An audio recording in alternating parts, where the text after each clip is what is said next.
Assalamualaikum warahmatullahi wabarakatuh. Halo anak kelas kalian, khususnya kalian yang saat ini duduk di kelas 11 MIPA semester 1.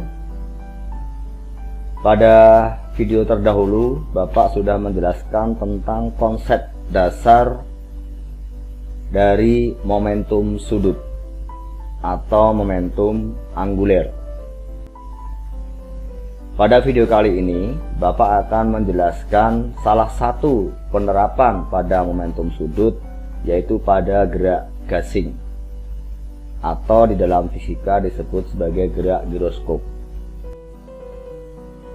Gasing adalah salah satu permainan tradisional yang dari prinsip gerak ini ternyata banyak dihasilkan produk-produk teknologi, yaitu teknologi yang menggunakan prinsip giroskop. Bagaimana gasing ini bergerak? Mari kita ikuti penjelasan Bapak berikut ini.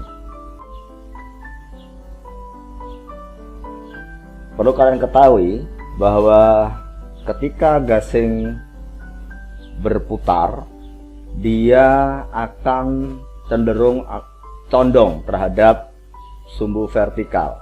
Dia akan memutari porosnya seperti yang kalian tampak seperti ini. Pada saat yang bersamaan, dia juga berputar mengelilingi sumbu vertikal atau sumbu Z. Anggaplah kemiringan gasing tadi adalah alfa. Selanjutnya kita akan menganalisis bagaimana momentum sudut bekerja pada prinsip gasing ini. Kita mulai ketika dia berputar pada porosnya, dia akan berputar dengan kecepatan sudut omega dan menghasilkan momentum sudut sebesar L yang arahnya sejajar atau sama dengan porosnya ini. Selanjutnya, ketika dia berputar mengelilingi sumbu Z, bagaimana dia bekerja? Anggaplah sudut kemiringan gasing terhadap sumbu vertikal atau sumbu Z adalah alfa, dan Cm adalah pusat massa pada gasing tersebut, di mana beratnya adalah W. Gaya W ini akan menghasilkan gaya normal pada sumbu Z sebesar N.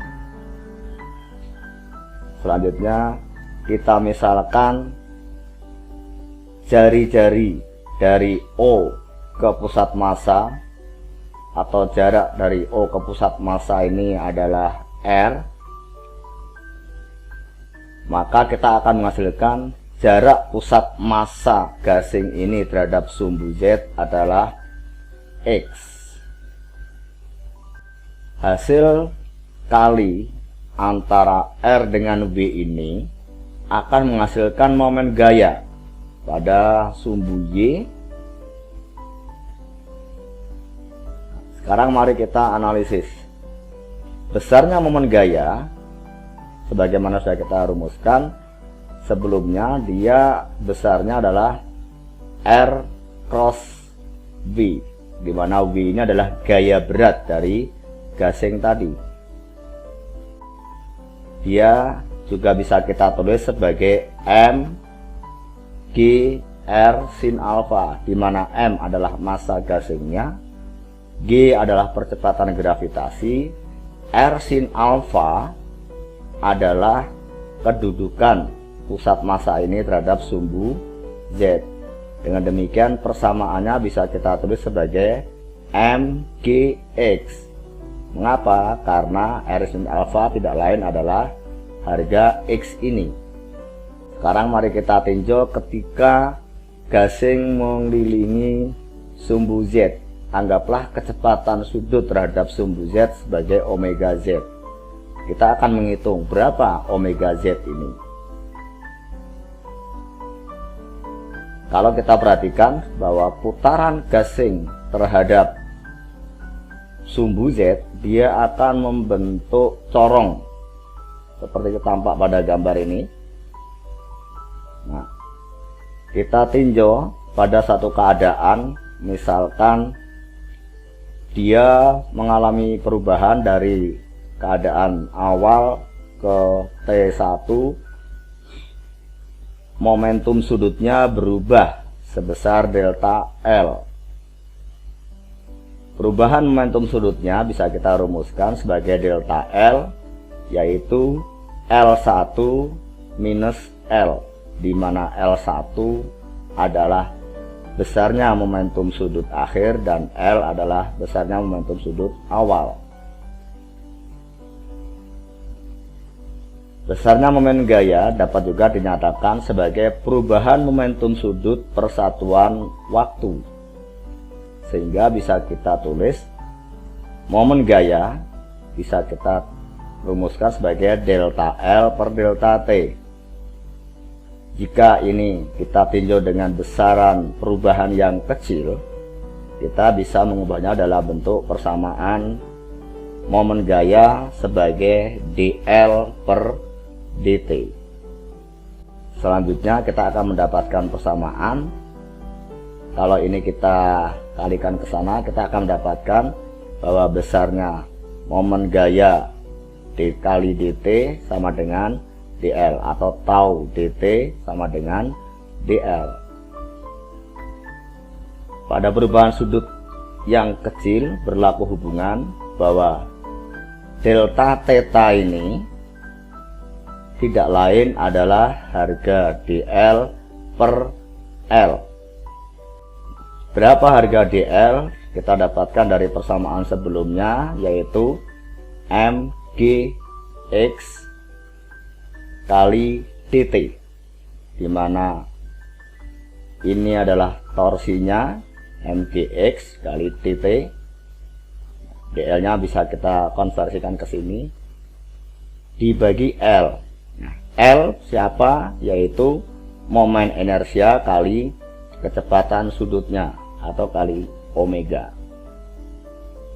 dimana omega ini adalah omega ketika dia berputar pada poros gasing ini. Selanjutnya kita akan mendapatkan persamaan itu akan menjadi d theta z dt, atau perubahan sudut terhadap sumbu Z per dt. Ini kita bedakan sama dengan mgx per omega. Nah, perubahan sudut pada sumbu Z persatuan waktu tidak lain adalah omega Z. Dengan demikian besarnya omega Z bisa kita dapatkan hasil akhirnya nanti adalah m kali g kali x per i kali omega, di mana m adalah massa gasingnya, g adalah percepatan gravitasi, dan x adalah kedudukan pusat massa ini terhadap sumbu Z.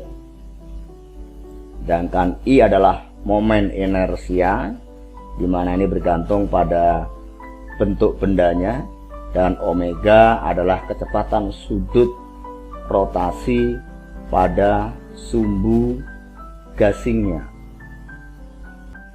Dari konsep sederhana ini ternyata banyak dihasilkan produk-produk teknologi yang menggunakan prinsip gerak gasing. Produk itu menggunakan prinsip giroskop. Kalian perhatikan beberapa contoh produk ini.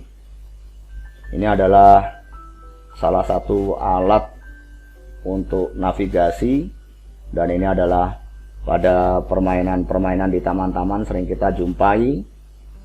Dan ini adalah gasing yang sering kita mainkan mungkin pada dunia teknologi elektronika dan komunikasi. Ternyata giroskop ini juga sudah dikembangkan sebagai sensor pada peralatan-peralatan smartphone kalian. Bagaimana alat-alat ini bekerja? Silahkan nanti kalian cari lagi dari sumber-sumber yang ada, maka wawasan kalian akan terus bertambah. Demikian anak sekalian, penjelasan Bapak tentang prinsip gerak giroskop atau gerak gasing. Hikmahnya adalah bahwa ternyata dari teknologi-teknologi sederhana, jika kita mau mengembangkan, maka akan kita dapat hasilkan produk-produk teknologi yang ternyata sangat bermanfaat bagi kebutuhan manusia. Selamat belajar dan tetap semangat. Terima kasih telah bersama Bapak. Assalamualaikum warahmatullahi wabarakatuh.